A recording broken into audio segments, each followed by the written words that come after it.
মুক্তির অপেক্ষায় রয়েছে বাজে ছেলে দ্য লোফার। সম্প্রতি ছবিটি সেন্সর সার্টিফিকেট পেয়েছে।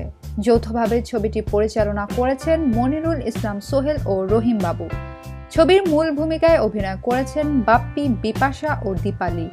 এছাড়া আরও 3 জন নায়িকাকে এই ছবিতে দেখা যাবে বাপ্পির বিপরীতে। তাদের একজন মডেল জেনেট। মডেল অভিনেত্রী জেনেট বলেন, আমার শুরুটা র্যাম্প মডেলিং দিয়ে। অভিনয়ের ইচ্ছা ছোটবেলা থেকেই।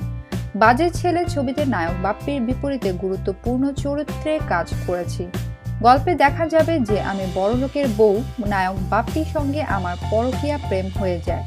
স্বামী সংসার ফেলে আমি তার সঙ্গে প্রেম করি, কিন্তু একটা সময় বাপ্পি আমাকে ব্ল্যাকমেইল করতে থাকে। আমার কাছে অনেক টাকা চায় সে, কিন্তু আমার স্বামীর কাছ থেকে এত টাকা আমি আনতে পারবো না জানালে বাপ্পি আমাদের সম্পর্কের ভিডিও দেখিয়ে ভয় দেখায়। কি করব বুঝতে পারছিলাম না। একটা সময় বুঝতে পারি আত্মহত্যা ছাড়া আর কিছুই করার নেই। চলন্ত ট্রেন থেকে লাফ দিয়ে আমি মরতে গেলে পুলিশ আমাকে বাঁচায়। এরপর থেকেই শুরু হয় বাজে ছেলেকে খোঁজার কাজ, কারণ আমার মতো আরো কয়েকটি মামলা থানায় এর আগেও হয়েছে, কিন্তু কোনো সূত্র পাচ্ছে না পুলিশ।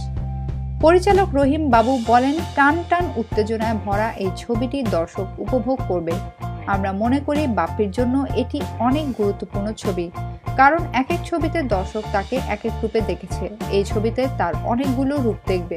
কখনো কখনো তাকে ভিলেনও মনে হবে। আসলে সে ভিলেন না নায়ক, এটা জানতে চাইলে হলে আসতে হবে। সম্প্রতি আমরা সেন্সর সার্টিফিকেট হাতে পেয়েছি। কিছুদিনের মধ্যে ছবিটি মুক্তির একটি তারিখ ঘোষণা করা হবে। ছবিতে আরও অভিনয় করেছেন মিশা সওদাগর, কাজী হায়াত, ডিজে সোহেল, শিবা, শানু প্রমুখ। বিনোদন জগতের নিত্য নতুন খবরাখবর জানতে আমাদের চ্যানেলটি সাবস্ক্রাইব করুন। লাইক, কমেন্ট ও শেয়ার দিতে ভুলবেন না।